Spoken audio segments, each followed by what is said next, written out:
पार्वती यो देव परमेश्वरः चरत्य अतिथरूपेण नमस्ते जंगमात्मने। ಪ್ರಾತಸ್ಮರಣೀಯರಾದಂತಹ ಆರಾಧ್ಯ ಜಗದ್ಗುರು ರೇಣುಕಾದಿ ಪಂಚಾಚಾರ್ಯರನ್ನ ಪರಮದಯಾಮೂರ್ತಿ ಜಡಶಾಂತ ಶಿವಯೋಗಿಯನ್ನ ಹೃದಯ ಮಂದಿರದಲ್ಲಿ ಸದಾಕಾಲ ಸ್ಮರಿಸಿ ಗಳ್ಳೂರ್ಗಿ ಗ್ರಾಮದ ಎಲ್ಲ ದೈವಗಳಲ್ಲಿಯೂ ಕೂಡ ಅನಂತ ಪ್ರಣಾಮಗಳನ್ನು ಸಲ್ಲಿಸಿ ಈ ಗ್ರಾಮದಲ್ಲಿ ವಾಸ ಮಾಡಿ ಈ ಗ್ರಾಮವನ್ನೇ ಭೂ ಕೈಲಾಸವನ್ನಾಗಿ ಮಾಡಿ ಅನೇಕ ನರಜೀವಿಗಳಿಗೆ ಮುಕ್ತಿಯ ಮಾರ್ಗವನ್ನು ತೋರಿಸಿದಂತಹ ಮಹಾಪುರುಷ ರಾಮಲಿಂಗೇಶ್ವರರ 37ನೇ ವರ್ಷದ ಪುಣ್ಯಾರಾಧನೆ ಕಾರ್ಯಕ್ರಮ.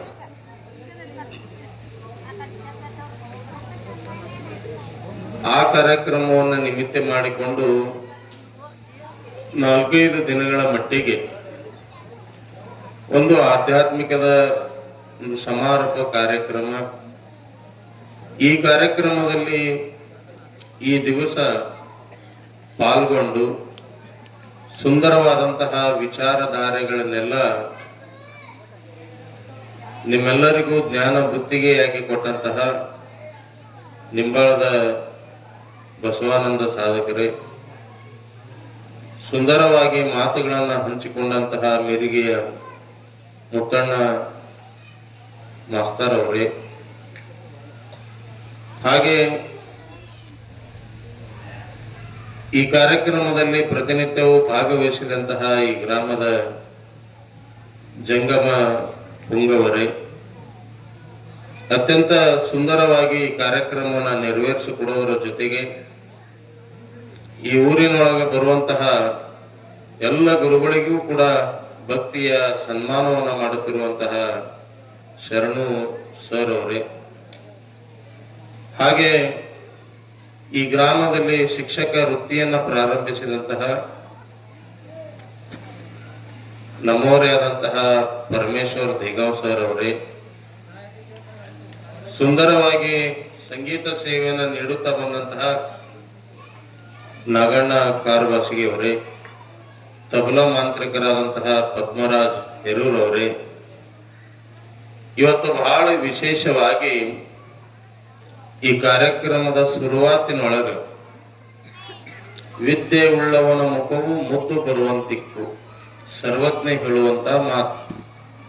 ಮಕ್ಕಳು ಯಾವಾಗ ಚಂದ ಅನಿಸ್ತಾವ ಅಂತಂದ್ರ ನಡೆದವ್ರಿಗೆ ಹೆಂಗಿದ್ರು ಚಂದ ಅನಿಸ್ತಾವ ಬಿಡ್ರಿ, ಆದ್ರೆ ಎಲ್ಲರಿಗೂ ಚಂದ ಯಾವಾಗ ಅನಿಸ್ತಾವ ಅಂತಂದ್ರ ಆ ಮುಖದೊಳಗ ವಿದ್ಯೆ ಇರಬೇಕು.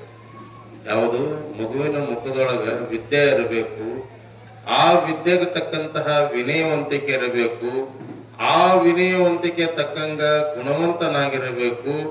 ಅಂತಹ ಗುಣವಂತ, ವಿದ್ಯಾವಂತ, ವಿನಯವಂತನಾಗಿ ಇವತ್ತು ಅಭಿನವ ಎಂಬುವಂತಹ ಹುಡುಗ ಬಹಳ ಸುಂದರವಾಗಿ ಇವತ್ತಿನ ಈ ಕಾರ್ಯಕ್ರಮವನ್ನು ಚಾಲನೆ ಕೊಟ್ಟ. ಬಹುತೇಕ ಅವನ ಆದಿಯಾಗಿನೇ ನಮ್ಮ ನಿರೂಪಕರು ಸರ್ ಅವ್ರು ಹೇಳಾಕತ್ತಿದ್ರು, ಇವತ್ತೇ ಹೆಚ್ಚು ಟೈಮ್ ಕೊಡ್ರಿ ಸರ್ ಅಪ್ಪೋರ ಅಂತ ಹೇಳಿ. ನಾಂದ ಇವತ್ತು ಶಿವರಾತ್ರಿನೇ ನಿಮ್ ಊರಾಗ ಮಾಡಾದ್ರಿ ತಂದೆ ಅವ್ರಿಗೆ. ಸೂರ್ಯನ ದಿವಸ ಬಂದಿವಿ, ಅವತ್ತೊಂದು ತಾಸು ಏನು ಹೇಳಿದೆ. 2ನೇ ದಿವಸ ಗ್ಯಾಪ್ ಆಯ್ತು. 3ನೇ ದಿವಸ ನಾವಾಗ್ನೆ ಬಂದಿವಿ. ಅವತ್ತು ನಮಗ ಹಿರೋಳಿ ಒಳಗ ಅಲ್ಲಿ ಬಹಳ ಒತ್ತಡ ಇರೋದ್ರಿಂದ ಅವತ್ತು ಹೆಚ್ಚಿಗೆ ನಿಂತ್ಕೊಳ್ಳೋದು ಆಗ್ಲಿಲ್ಲ. ನಿನ್ನಂತೂ ನಮ್ಮ ಗುರುರಾಜ್ ಹೊಸಕೋಟೆ ಅವರಾಗಿರ್ಬೋದು, ಸಿದ್ದಣ್ಣ ಬಿದಿರಿ ಅವರಾಗಿರ್ಬೋದು, ಸುಂದರವಾದಂತಹ ಕಾರ್ಯಕ್ರಮಗಳನ್ನು ನೆರವೇರಿಸ್ಕೊಟ್ಟ. ಇವತ್ತು ನಿಜಕ್ಕೂ ಕೂಡ ಬಹಳ ಸವಾಲಿನ ಕಾರ್ಯಕ್ರಮ. ಯಾಕಂತಂದ್ರೆ ಇವತ್ತು ಲಾಸ್ಟ್ ಐತಿ. ಎಷ್ಟು ಲಾಸ್ಟ್ ಅದ ಅಂತಂದ್ರ ನಾ ಮಾತಾಡೋ ಮುಂದೆ ಹುಡುಗರು ಮಾತಾಡ್ತಾರ, ನಿಮ್ ಹೊರಗೆ ಉಳ್ದವ್ರು ಮಾತಾಡೋ ಮುಂದೆ ದೇವ್ರ ಕಂಡಂಗ, ನಾ ಮಾತಾಡೋ ಮುಂದೆ ದೇವ್ರ ಕಂಡಂಗ ಆಗ್ತದ ಏನೋ.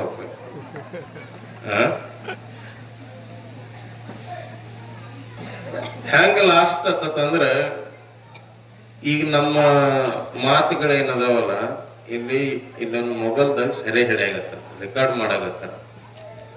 ಸ್ವಲ್ಪ ವರ್ಷಗಳ ಹಿಂದ, ಒಂದು 15-20 ವರ್ಷದ ಹಿಂದ ಇವು ಮೊಬೈಲ್ಗಳಿಗೆ ಕ್ಯಾಮ್ರಾ ಇದ್ದಿದ್ದಿಲ್ಲ, ಅದಾಗ ತಾನೇ ಹುಟ್ಟಿದ್ದು. ಅವಾಗ ಏನಾರ ಒಂದು ಫೋಟೋ ಗೀಟೋ ತಕೋಬೇಕಂತಂದ್ರ ಫೋಟೋಗ್ರಾಫರ್ಗೆ ಮನೆಗೆ ಕರೆಸ್ಬೇಕಾಗ್ತಿತ್ತು. ಆ ಫೋಟೋ ತೆಗಿಬೇಕಾದ್ರೆ ಅದ್ರೊಳಗೆ ರೀಲ್ ಇರ್ತಿತ್ತು, ಮೆಮೊರಿ ಕಾರ್ಡ್ ಇರ್ತಿದ್ದಿಲ್ಲ. ಮತ್ತ ಅದು ಹಿಂಗ್ ಚಂದ ಬಂದದ ಇಲ್ಲ ಆಗಿಂದಾಗ ನೋಡಕ ಸಾಧನನೂ ಇದ್ದಿದ್ದಿಲ್ಲ, ಮತ್ತ ಅದು ತೊಳೆದ ಬಳಕೆ ನೋಡ್ಬೇಕಾಗ್ತಿತ್ತು. ಯಾಕ್ರಿ ಆ ಫೋಟೋಗಳಿದ್ದು ಕ್ಯಾಮ್ರಾ. ಅವಾಗ ಹಿಂಗ್ ಫೋಟೋ ಗೀಟೋ ತಕ್ಕೊಳ್ಳೋದಂದ್ರ ಭಲೆ ಖುಷಿ ಮಂದಿಗೆ.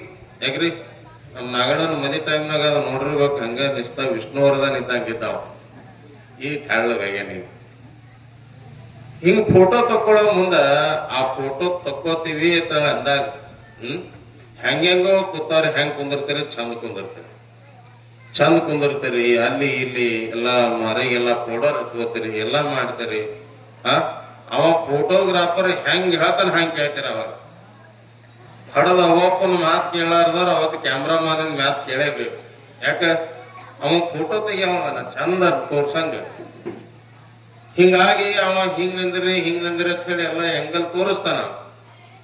ಇಟ್ಟೆಲ್ಲ ಚಂದ ನಿಂದ್ರಿಸಿ ಮಾಡಿ ಇನ್ನೇನು ಫೋಟೋ ತೆಗಿಬೇಕು ಅಂತ ಹೇಳಿ ಅಂದಾಗ ಪಟ್ಟ ತೆಗಿಯಂಗಿಲ್ಲ. ಅವ ಈ ಕಡೆ ನೋಡ್ರಿ ಅತ್ತಾನ. ಈಗ ನೀವೆಲ್ಲ ಆ ಕಡೆ ನೋಡತ್ತಿರ್ಲಿ, ನಾನು ಅಂತೀನಿ ಈ ಕಡೆ ನೋಡ್ರಿ, ನಿಮ್ ಫೋಟೋ ನಾ ತೆಗಿತೇನೆ ಆಯ್ತಂತೇಳಿ ಹಿಂಗ್ ನಿಂದಿರ್ತಾನ. ರೆಡಿ ಅಂತಾನ. ರೆಡಿ ಅಂತಾನ. 1 2 3 ಹಿಂಗ ಅಂದು ಫೋಟೋ ತೆಗಿತಾನ.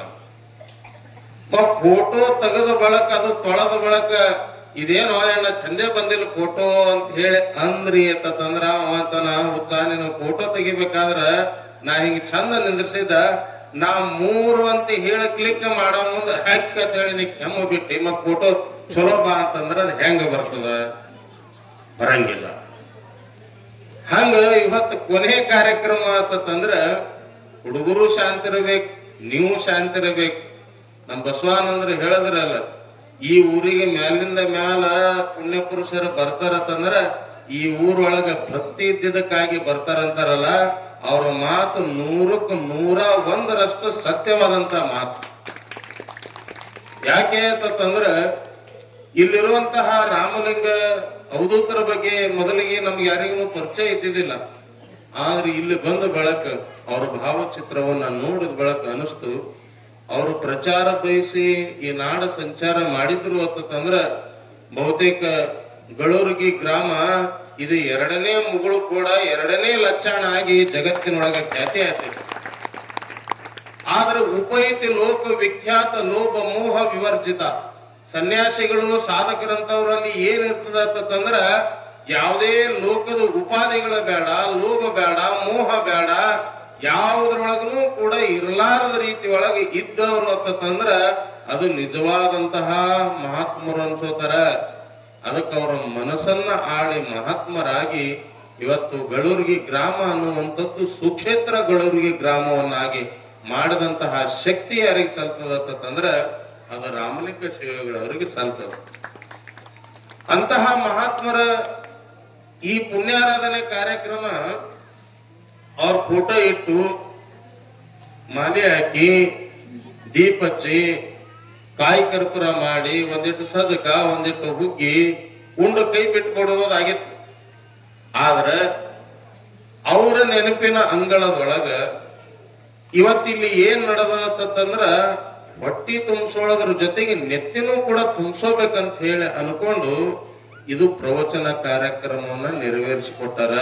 ಪ್ರವಚನ ಕಾರ್ಯಕ್ರಮ ನೆರವೇರಿಸ್ಯಾರ. ಯಾಕೆ ನೆರವೇರ್ಸಾರ ಅಂತಂದ್ರ ಈ ಜಗತ್ತಿನೊಳಗೆ ನಿಜವಾಗಲೂ ಇರುವಂತಹ 3 ರತ್ನಗಳು ಅಂತಂದ್ರ ಅವ್ 3 ಅದಾವ. ಉಳಿದಿದ್ದಕ್ಕೆ ಯಾವುದಕ್ಕೂ ಕೂಡ ಮನುಷ್ಯ ಸಾಕು ಅಂತೇಳಿ ಅನ್ನಕ್ಕೆ ಸಾಧ್ಯ ಇಲ್ಲ. ಅಂತಾನೇನ್ರಿ ಇವತ್ತ ಈ ವರ್ಷ ತೊಗರಿ 10 ಚೀಲ ಆಗೇತ್ ತಿಳ್ಕೊಳ್ರಿ.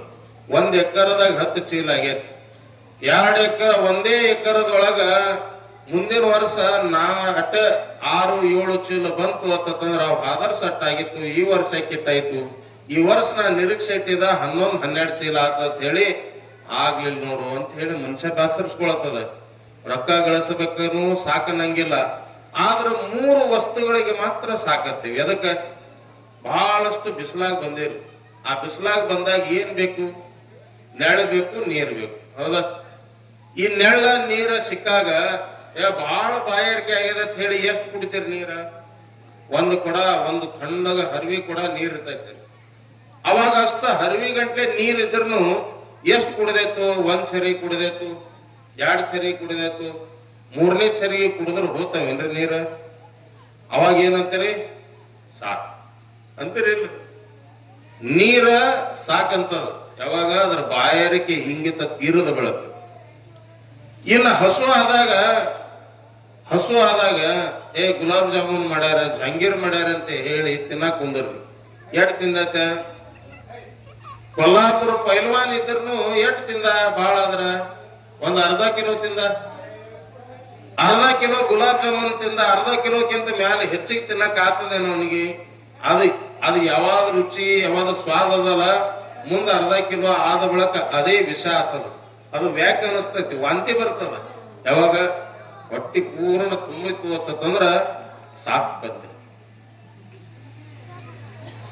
ಮತ್ತ ಈಗೆಲ್ಲ ಇಲ್ಲೆಲ್ಲ ಚಂದ ಪ್ರವಚನ ಕಾರ್ಯಕ್ರಮ ನಡೆದ, ಸತ್ಸಂಗದ ಮಾತುಗಳು ನಡೆದವ.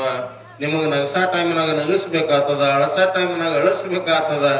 ಒಟ್ಟಿನೊಳಗ ಜೀವನದೊಳಗ ಚಲೋ ವಿಚಾರಗಳ ತಿಳ್ಕೋರಿ ಅಂತ ಹೇಳಿ ಮತ್ತೆ ಇದು 5-6 ದಿವಸಗಳ ಪ್ರವಚನ ನಡೆದದ. ಈ ಪ್ರವಚನ ಆದ್ರೂ ಎಷ್ಟೊತ್ತು ಕೇಳೋರು ನೀವು? 1 ತಾಸು ಕೇಳಿರಿ, 1.5 ತಾಸು ಕೇಳಿರಿ, 2 ತಾಸು ಕೇಳಿರಿ, 3ನೇ ತಾಸು ನಡೀತು ಅಂತಂದ್ರ ಏನ್ ಹುಚ್ಚೈತು ಉಪಯೋಗ ಒಟ ಸಾಕ್ ಬಿಡೋ ಅಂತ ಹೇಳ ಕಡೆ ಅಂತೀರಿ. ನೀವೇ ಸಾಕು ಬಿಡು ಅಂತ ಹೇಳಂತೇರಿ. ಅಂದ್ರೆ ನಿಜವಾದಂತಹ ರತ್ನಗಳು ತತ್ತಂದ್ರ ಬೆಳ್ಳಿ, ಬಂಗಾರ, ವಜ್ರ, ವೈಡೂರ್ಯ ಅಲ್ಲ. ಇವು 3 ಯಾವುದು? ಅನ್ನ, ನೀರ, ಒಳ್ಳೆ ಮಾತುಗಳು ಅಷ್ಟೇ. ಈ ಲೋಕದೊಳಗೊಬ್ಬ ಸನ್ಯಾಸಿಗಳಾಗ್ಬೋದು. ಹುಬ್ಬಳ್ಳಿ ಹತ್ರ ಉಣಕಲ್ಲ ಅಂತ ಹೇಳಿ ಬರ್ತದೆ.